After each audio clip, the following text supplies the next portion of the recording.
everyone. I'm Rodney Andrews. I'm the director of the University of Kentucky Center for Applied Energy Research. I want to thank you all for coming today. This is obviously a very exciting event for us. Moving ahead with our synthetic fuels program and putting in place a facility that allows us to do larger scale development of that and test out some of the technologies we've been working on in the lab at a scale that's quite meaningful and allows us to do much more work than we've done in the past. I'm going to keep my comments very brief and go ahead and introduce our MC for this morning. This is the Kentucky House Majority Floor Leader, Rocky Adkins. Rocky has clearly been one of the leading proponents of the development of synthetic fuels from coal and from biomass in the state, has done a lot of work in the legislature in putting in place what we need for that industry to develop here, and as a member of CAR's board has been one of our main supporters in our program in this area. So, Rocky, thank you.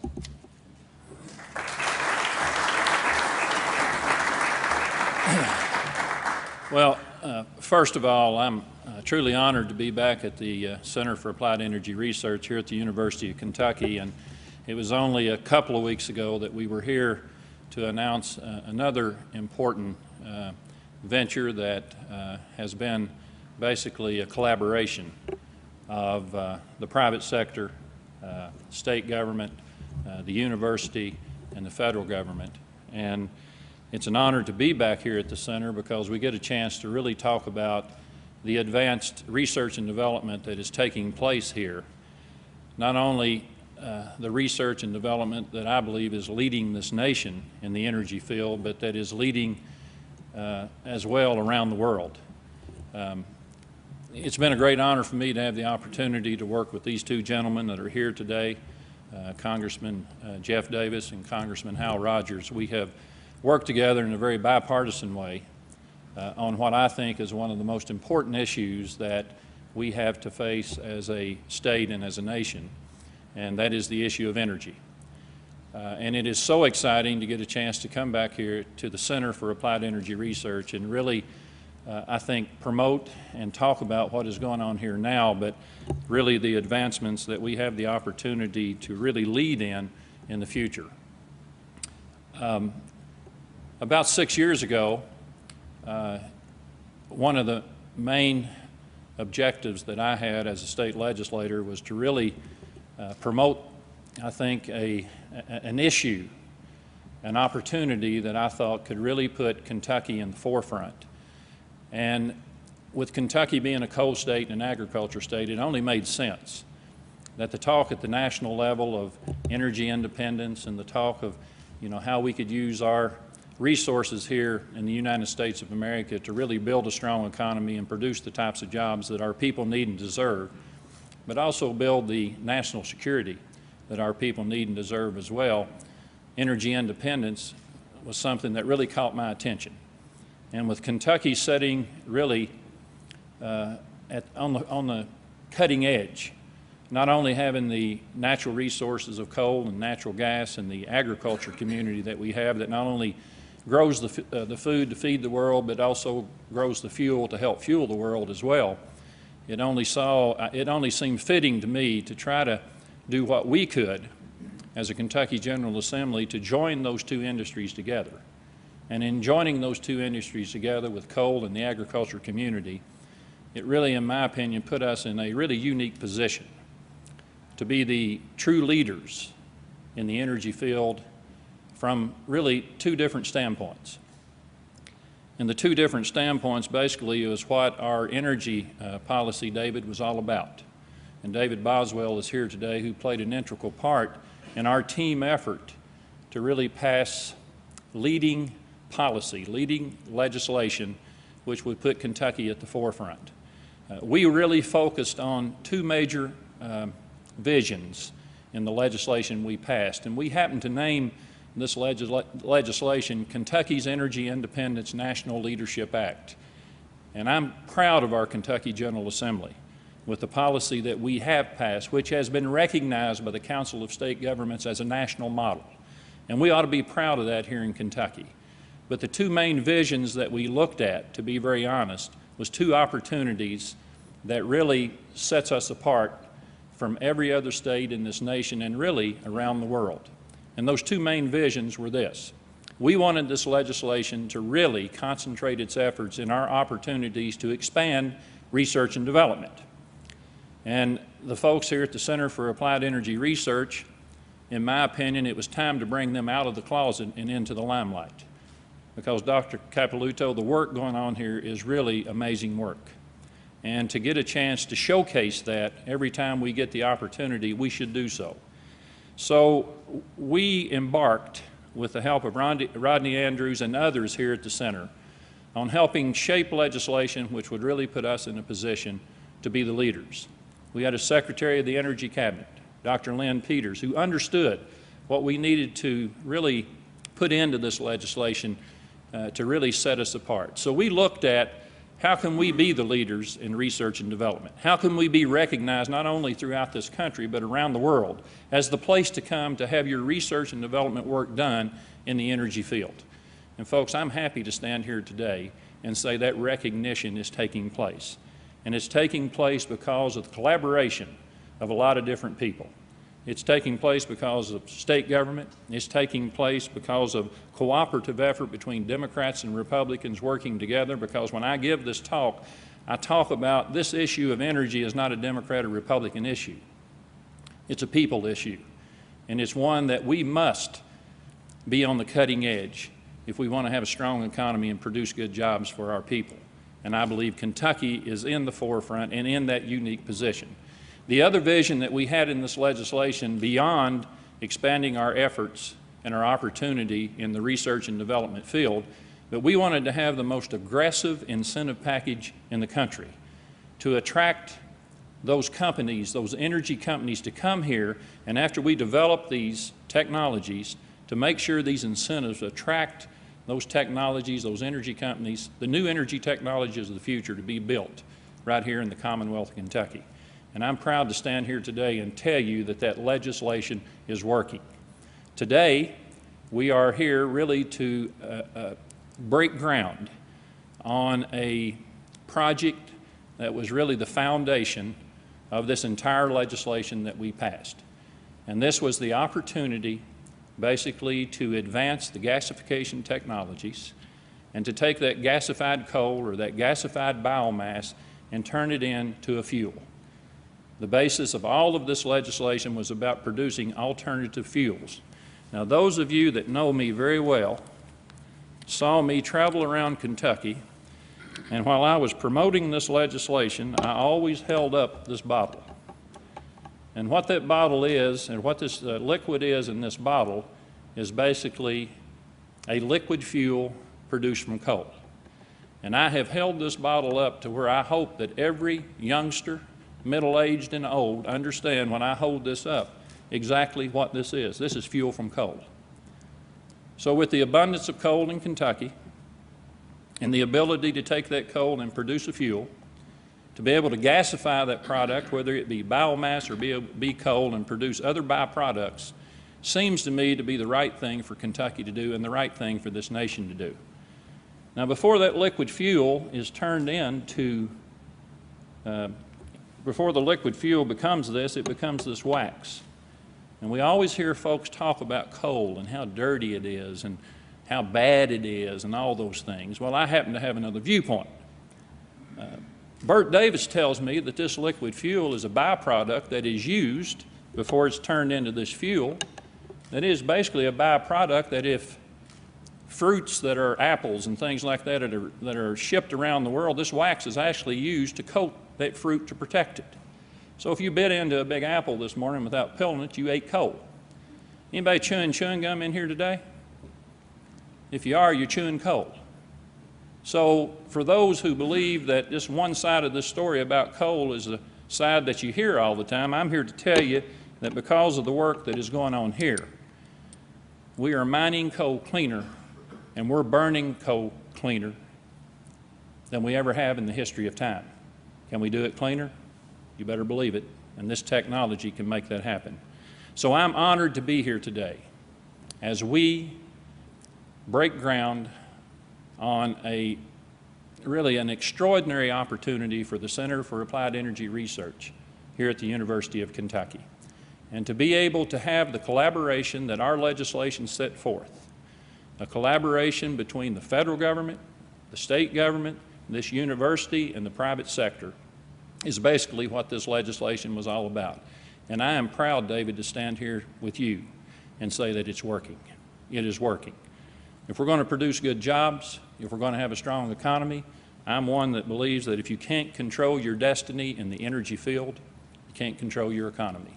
So today is an exciting day that we join here today to announce this technology, to be able to take gasification, which this center has put in a tremendous amount of effort in. This is their expertise, to take gasification technologies and to take the Fischer-Tropsch technologies and to be able to take these gases, clean them up, and make them operate more efficient and cleaner than they ever have. So I'm excited to be here today with all of you and have the chance to MC this program here today with all these special guests that we have. The first person that I'd like to introduce is a person that I met this day a few weeks ago. And one of the first things when he came to my office that I showed him that I was so proud of that was taking place here at the University of Kentucky was this fuel, when I said, here is what you need to learn about, and you need to learn about this quickly. Well, he didn't know if it was fuel or moonshine I had brought from Elliott County. He wasn't sure. This is liquid fuel from coal, and one of the first opportunities I had to meet this man was an opportunity to talk about the work going on here at the Center for Applied Energy Research and the opportunity that we have in the field of energy here in the Commonwealth of Kentucky to be the international leaders. And folks, we're gaining ground. We're making progress, and we ought to be proud of that, and we ought to celebrate that, but we got a lot of work to do. But this can be the place that is the place that people look to for its research and development to be done in the energy field. And when that happens, Kentucky will be in the forefront, and Kentucky will produce the types of jobs that our people need and our people deserve. I'd like to introduce to you Dr. Eli Capilouto. He became the 12th president of the University of Kentucky on July the 1st of 2011. He's a native of Montgomery, Alabama. Dr. Capilouto previously served as provost of the University of Alabama at Birmingham and the dean of UAB School of Public Health. Since arriving at the University of Kentucky, Dr. Capilouto has focused on meeting faculty, staff, and students in UK's academic and professional schools, with alumni and friends, community, and with business leaders and state lawmakers. And I can tell you he has done that.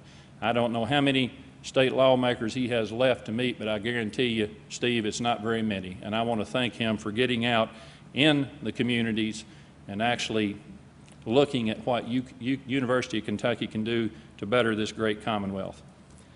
He's earned many, many different degrees. He was the provost. He's been the dean and doctor of medical medicine degree from schools of the University of Alabama. In 1991, he earned his doctoral in health policy and management from Harvard University School of Public Health. It's a great opportunity and a great honor for me to introduce the president of the University of Kentucky, Dr. Eli Capilouto. Thank you. Right. Good morning. Thank you, Leader Atkins, and through your leadership in bringing all these partnerships together, you honor the title that you have earned and is bestowed upon you, and we are grateful. And it was only a few weeks ago that we gathered. I'm starting to call these the Rocky and Rodney shows.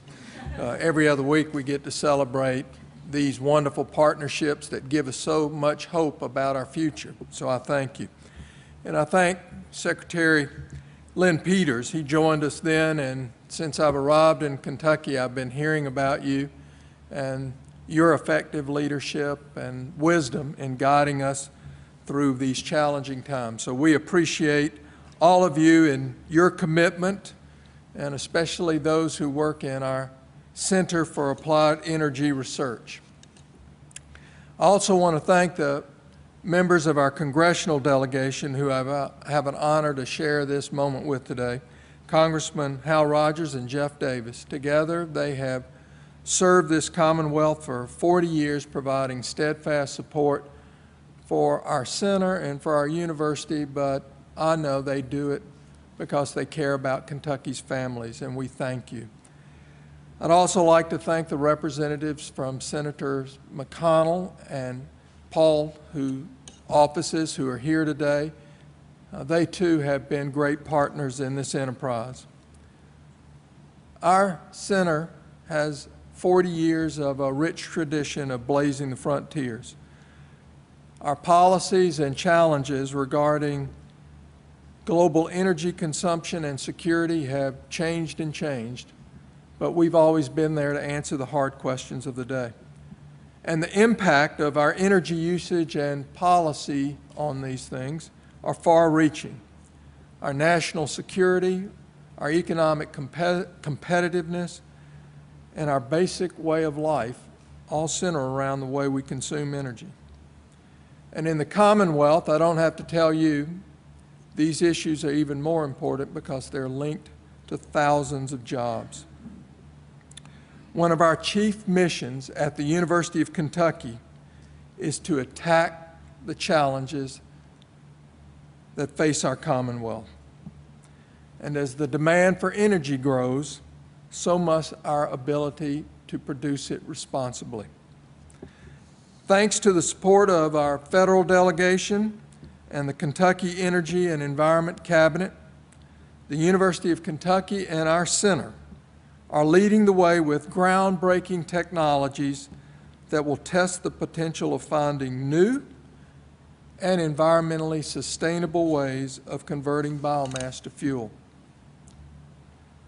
Today's groundbreaking is an example of how a state's flagship university should operate and should contribute, and how it can lead in solving one of the most complex problems that faces the Commonwealth and the nation. Eric Schmidt, the CEO of Google, a couple of years ago, in the face of this economic challenge we are experiencing, said America was going to have to innovate their way out of this.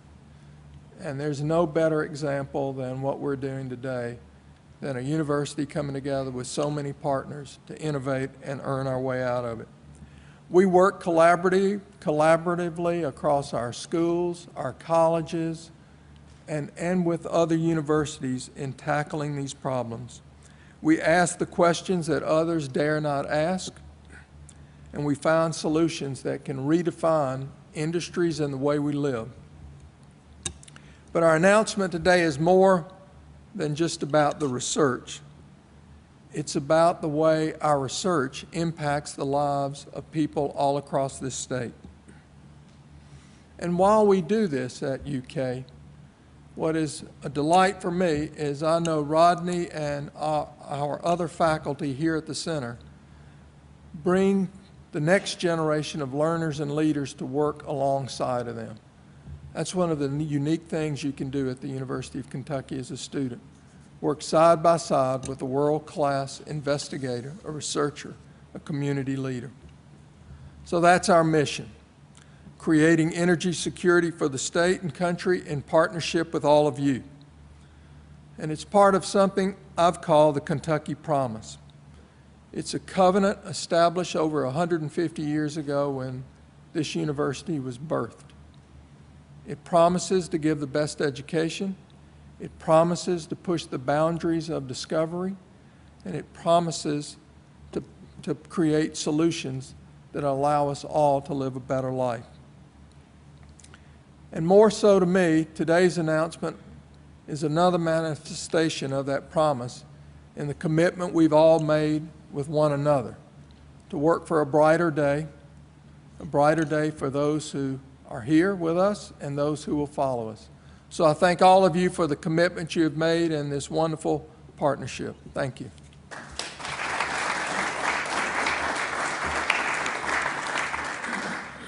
Dr. Capilouto, thank you so much. And I think the other thing, that conversation we had was, I wanted you to always remember, and I know you will, that this is not the University of Lexington, it's the University of Kentucky. And I know you know that, and I know you remember that, and we appreciate that so much. Thank you. The next two gentlemen that I get a chance to introduce here today, the legislative district that I represent, basically their congressional districts stretch across at the south, at the west, and at the north of my legislative district. So I get the opportunity to work with both of these gentlemen, and it's truly an honor for me to have that opportunity. Serving Kentucky's 5th Congressional District since 1981, Hal Rogers is currently in his 16th term, representing the people of southern and eastern Kentucky, and is the longest-serving Kentucky Republican ever elected to federal office. He is the chairman of the House Appropriations Committee. Rogers was tapped in 2003 to lead the subcommittee on Homeland Security. His overall congressional focus is on economic development, job creation, fighting illegal drug use, and preserving the natural treasures of Appalachia. He received his BA from the University of Kentucky and also his law degree from the University of Kentucky in 1964. It's a great opportunity and a great honor for me to introduce Congressman Hal Rogers.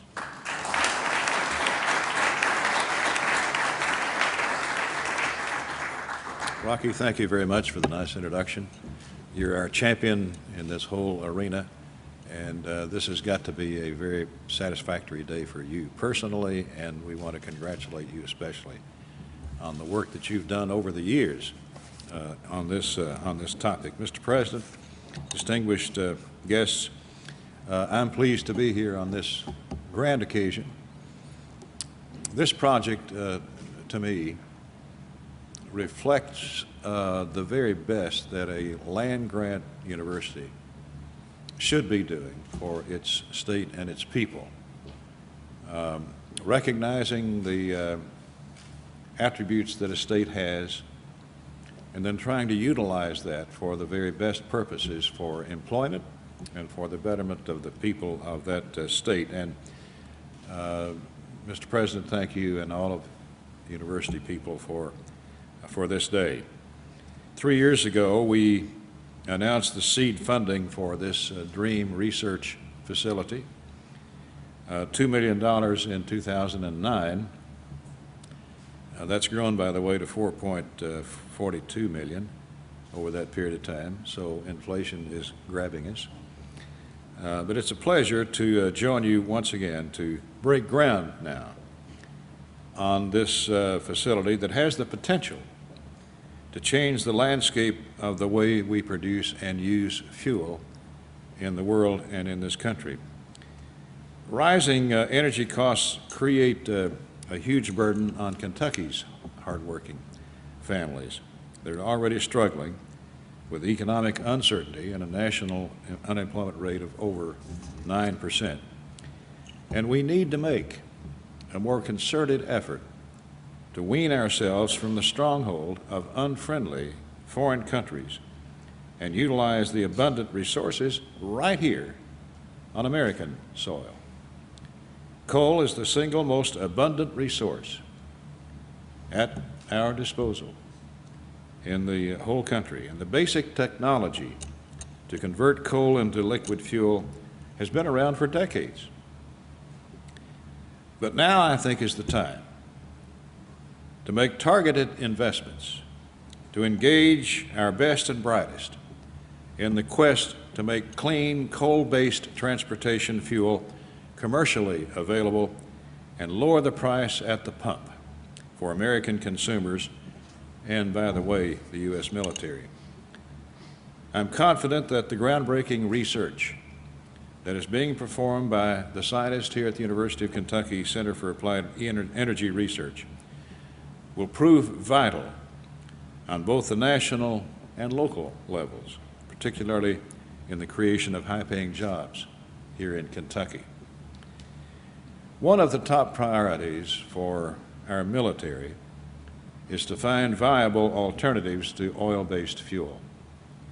With this new facility, researchers will be able to vamp up their development of biofuel and coal-based fuel with a focus on reducing the amount of carbon dioxide created when converting coal and biomass to liquid fuels. There's no question that the research produced on this campus will be of great value in reducing our nation's dependency on foreign oil, to our environment, to cheaper prices at the gas pump, and then, of course, the support that we need in our armed forces. In addition to supporting the research at UK, I've been working in D.C. to expedite the deployment of coal-to-liquid fuel technology. In June, I co-sponsored the American Alternative Fuels Act of 2011. It's a proactive response to rising gas prices. It promotes the use of domestic alternative fuels, including from coal, biomass, algae, and waste. It allows the Department of Defense to enter into long-term contracts for purchasing alternative fuels. It would require the EPA to take into account both the increased demand and decreased emissions resulting from electric vehicle use in setting performance standards for new electric generation facilities. It's supported by the National Mining Association, and the bill comes at no expense to the taxpayers. In addition to supporting the research for alternative fuels, my colleagues, many of them, and I are working to trim the reins of the EPA and its administrator, Lisa Jackson. She came before our committee earlier on in the year to testify, and I told her that she was exceeding her bounds, that the regulations she was putting out were not authorized by the Congress, and that we were going to rein her in. And that's what we're in the process of trying to do. We're joined by the U.S. courts, by the way, who also say that she's exceeding her bounds. Well, her budget will suffer. The excessive federal regulations, I call it strangulation by regulation. Her extensive regulations are killing jobs, are holding back the Appalachian part of the United States of America. They're trying to regulate the coal industry out of business, especially Appalachian coal. But this research that will be conducted here, and is being conducted here, gives us a new hope. It gives us new understanding of where the nation has to go, and that's to utilize the resources that we have on and in our soil. It's heartening to know that my home university, my alma mater, is the one that's responding to this challenge. So Godspeed to you. We want to see this be successful beyond even our own imaginations. And congratulations again to Rocky, for the leader, for his years of dedication to this project and this idea, and all of the rest of you who've had a big hand in where we are today. Congratulations. Godspeed.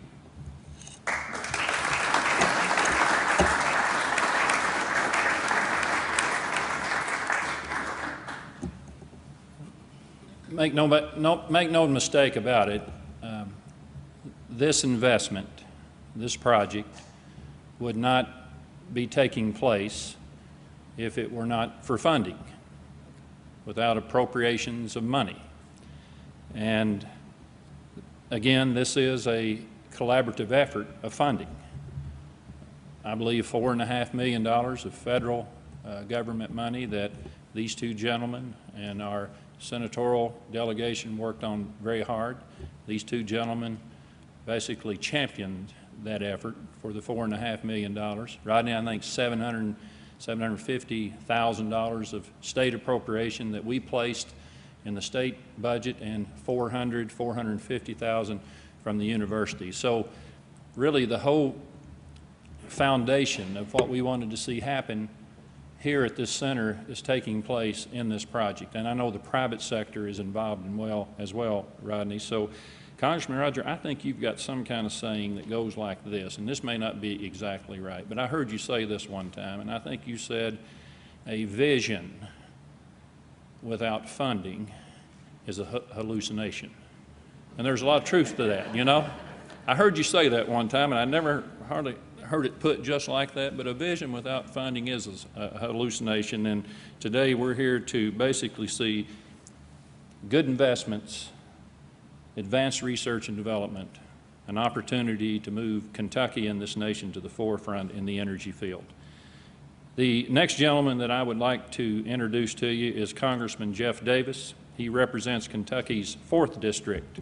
He serves on the House Ways and Means Committee, where he is chairman of the subcommittee on human resources and as a member of the Trade Subcommittee. He is also co-chairman of the National Security Interagency Reform Working Group. Congressman Davis attended the U.S. Military Academy at West Point. Upon graduation, he served as an assault helicopter flight commander in the 82nd Airborne Division and later ran U.S. Army aviation operations for peace enforcement between Israel and Egypt. Congressman Davis is a former Army Ranger and a senior parachutist. Congressman Davis, we're honored to have you here today, and thank you for your work on this very, very important project. Thank you.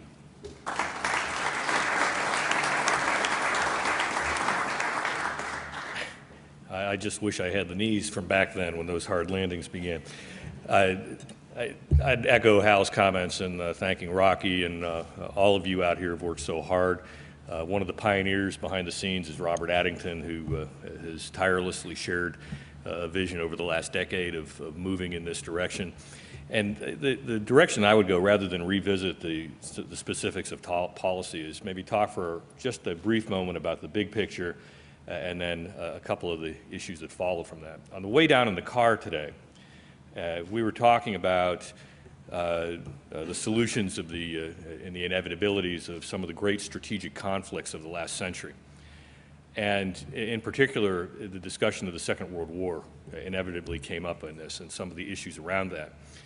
And one of the things that was noted by those who became our adversaries was in both Japan and in Germany, in terms of those who had to deal with the economic issues and the military conflict that unfolded, was though those wars were not inevitable in and of themselves, once they engaged the United States of America, their defeat was inevitable if we chose to simply continue. And the reason for that in the writings, particularly in the German High Command, was not the issue of soldiers. It was the industrial infrastructure and the power of this nation and its inherent independence, lack of dependency on all of these other parts of the world economic system in order to flourish. And not only was their assessment prophetic, but it laid the foundation for us to become the greatest industrial power in history, to be the greatest influence for peace, frankly, in history. Now we step to inevitabilities today. We're in a challenge in Washington that literally, and Chairman Rogers is one of the leaders on the forefront of this, trying to slow this train down of the growth of government and the reach of regulation, of a battle of worldviews, of not only what it means to be an American, but what the economy of America should be based on. And we have a lot of folks who are well-intended, but are wanting to choose winners and losers rather than allowing the marketplace and science to work themselves through for the best products, the best technologies, and the greatest innovation, of which I think this is going to be a great boon to us in the long run to come forth. We spend nearly $1 trillion a year sending money outside this country into parts of the world that are not necessarily our friends. More than that, a lot of our money has come back to us in other ways. And the ways that hurt this country in the long run, create increased dependence, and ultimately problems for the economy. The challenge that we have, and I believe that we're at a time as a nation where that old saying, the greatest source of inspiration is desperation. America is now at that crossroads. With our debt, with the internal challenges, with the economic problems that we face, we have to make some choices as a people. I believe that we're looking at one of the choices for another American century. We have the resources at our feet if we choose to use them. And as my friend Rocky likes to say, and I've quoted him often on national broadcast, America can have a third industrial revolution if we will use the resources that God gave us to create jobs, to create a future. We have the best environmental protections of any major industrialized country in the world. And yet now we're in a battle politically to negotiate with ourselves and weaken ourselves in the world economy. If we use these resources, we will prosper. And not only will we prosper ourselves, but it will have a greater positive effect around the world. Furthermore, when we look at the challenges that we have internally, I know university presidents were in Frankfurt this week talking about trying to fund their programs. Kuwait makes more money on their sovereign wealth fund in interest than they do on revenue from oil. We could be the Dubai of the Ohio Valley in this state by using our resources in a responsible way that will create jobs and create taxpayers instead of raising taxes, fuel innovation, build a future for all of these products, and also the ideas and the technologies that don't exist yet. Who would have thought when this university began 150 years ago that we would be passing through already 3 different generations of energy production? Now we have the seeds to move into that future. But the single greatest constraint to our move forward is the last thing that the chairman talked about, and that is the regulatory structure of those who do not have the background in business, who do not have the operational background in engineering, who do not have the operational real-world in-the-field experience with science, who are imposing ideology to pick winners and losers that are not only hurting us economically, but putting us into a place that is perilous strategically as we go into this critical new century. You referenced the Environmental Protection Agency as one. We can name another host of agencies. I could go across the spectrum of every agency that reaches into the heart of Americans. And one of the things that we have been doing to assist in this process, not simply to push forward and innovate, but since you used the term to rein in that agency, I introduced a bill 2 years ago called the REINS Act. Regulations of the executive in need of scrutiny, to restore, not on a partisan basis, this is not anti-regulation because standards are important, but to restore the constitutional balance where the people's elected representatives and senators would in fact have oversight over the executive branch, to not unilaterally step in and make rules that were a part of the will of the American people. And particularly when we get into the realm of energy production, not only our state, our region, but ultimately our country is going to be tremendously adversely affected. For what I can tell you from the meetings and the hearings that I've been in is not a discussion on engineering, it's not a discussion on science, it's a discussion on ideology. And that will hurt us as a people. What the REINS Act would do is very simple. It came over an idea from a constituent, a Kentuckian, walked into my office as we were wrestling with a wide variety of regulations and economic impacts. And this particular individual was angry that his sewer bill had nearly tripled as a result of the consent decrees that had come down. I know people in Lexington, every major urban area in the country has felt this. It's an unfunded mandate. It's taxation by regulation, not by legislation and representation. And he asked me one simple question. He said, how come you all can't vote on these rules? And I had a revelation. We went back and drew up a bill, and what the REINS Act does is very simple. Any agency of the federal government that chooses to implement a rule, and I have yet in over 20 years of professional business and government experience to hear any rule actually being changed at the end of the 60-day comment period. For any major rule, one that has $100 million or more in cumulative economic activity, before it can be enforced on the American people, must come back to Capitol Hill to be voted on, standalone in the House, in the Senate, under joint resolution, and be signed by the President. What we want to do is give leaders like Chairman Rogers greater tools to rein in the government and to rein in the agencies that are acting unilaterally apart from the will of the people. Hal and I are both sponsors of this legislation.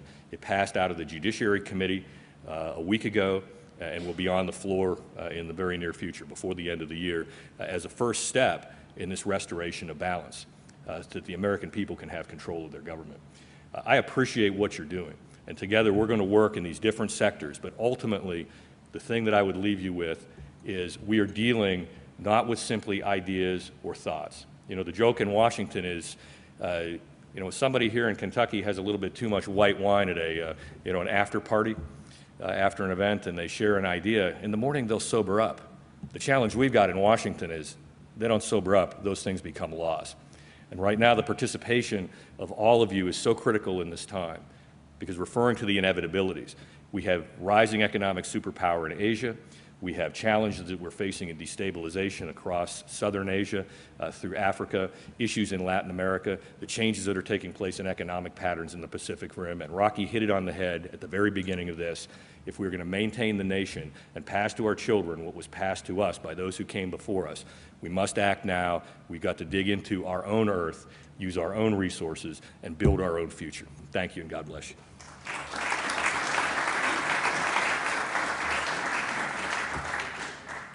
Congressman Rogers, Congressman Davis, thank both of you for being here today, and thank you for your commitment to the center and to the issue of energy. We appreciate that so much. We look forward to working with you in the future. The next person that I want to introduce to you is a person that I have the opportunity to working with on a daily basis in Frankfurt on issues like we're here to discuss today and to break ground on today, but he really reaches much farther than that. I have a deep respect for our Secretary of our Energy and Environment Agency, our cabinet. Lynn Peters is internationally known for his work in many different fields. I know you know him here at the University of Kentucky. He senior academic administrative positions here at this university at Virginia Tech. He was also returned back to from retirement, a short retirement, to go back to work for Governor Beshear to lead up the Cabinet for Energy and Environment. And he served 5 years at Battelle's Pacific Northwest National Laboratory. He is a chemical engineer. He got that degree from the University of Pittsburgh. But I have a deep respect for this man. He is respected not only in the Capitol building with the Kentucky General Assembly, but he is respected as well at places like this, our academia areas, and also with private sector. He is known around the world for the work that he has done in many different areas. In my opinion, if you want respect on an issue, a guy like Lynn Peters, who has worn the white jacket, to be called a person who has actually done the work, has been in the trenches, I think is pretty special for Kentucky, and we could not have him at a more important time, not only for the Commonwealth of Kentucky, but for this entire nation. He is serving in many, many leadership positions, not only here in Kentucky, but I have the opportunity to serve with him on the Southern States Energy Boards, where we're doing some very, very important work in many, many different areas. I hope, Secretary Peters, that the General Assembly is giving you the tools that you need to do the work that you need to do to help Kentucky be a better place, especially in building our economy and producing good jobs. So if you would, give a big round of applause for my good friend and your good friend, Secretary Lynn Peters.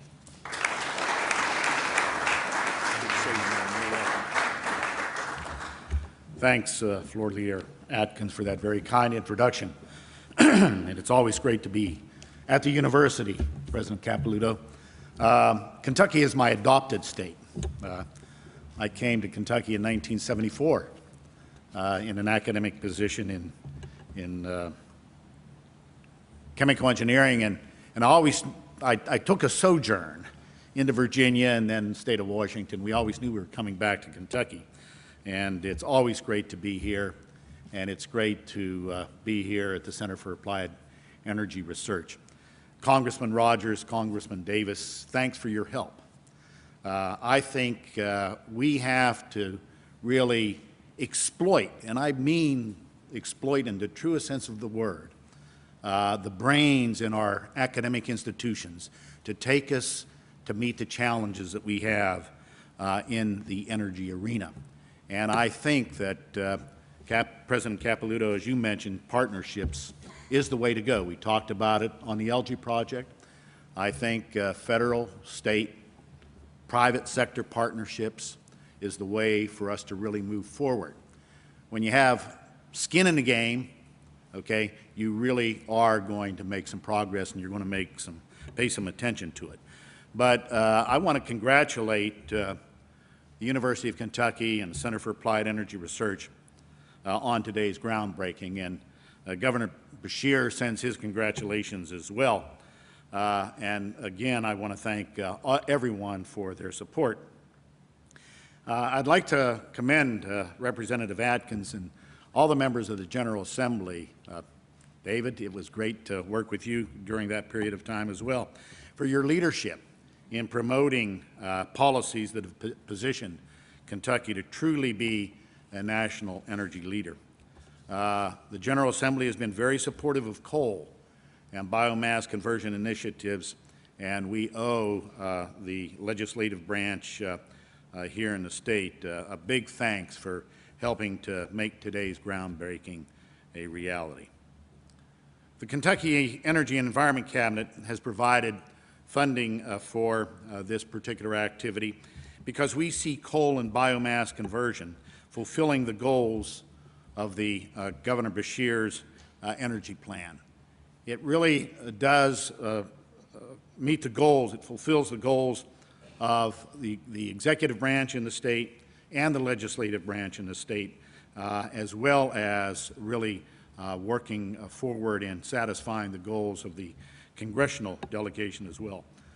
But these goals do include growing our energy economy by fostering value-added industries for our abundant coal and biomass resources and finding ways to enhance energy security. As a nation, we must use all of our resources if we are to provide reliable, clean, and affordable sources of energy. The research that's going to be done in this facility will also help to fulfill another important goal, and that is to improve the efficiency and reduce the carbon dioxide emissions of coal and biomass conversion. As Governor Beshear has said, the importance of using our abundant, affordable coal and biomass resources to meet growing energy needs, both for electricity and transportation, cannot be overstated. In those words, we have to find ways to use Kentucky's coal resources in an environmentally sensitive manner and do so in such a way that our citizens and industries can continue to benefit from affordable electricity rates. The urgency to do this is more compelling today than ever as we face a growing number of more stringent federal regulations affecting the electric power industry. Regulations that will inevitably lead to higher costs for electricity generation. Kentucky's biomass potential is also significant, and our ability to fully realize this potential will bring economic and job benefits to communities throughout our state.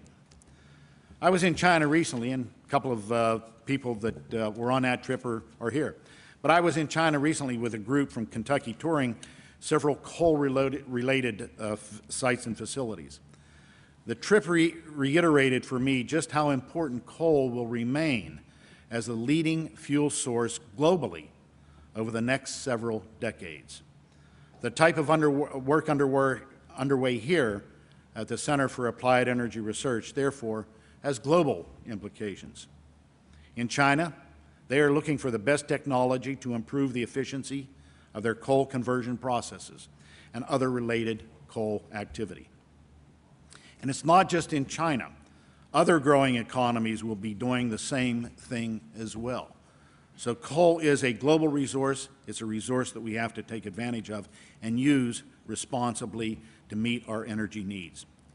We should all be proud of the Center for Applied Energy Research for its accomplishments in the past and for its vision for the future. It's certainly a pleasure to work in partnership with Dr. Andrews and others at the Center on this and many other vital energy projects. Good luck in the future, and we look for great additional things to come. Thank you very much.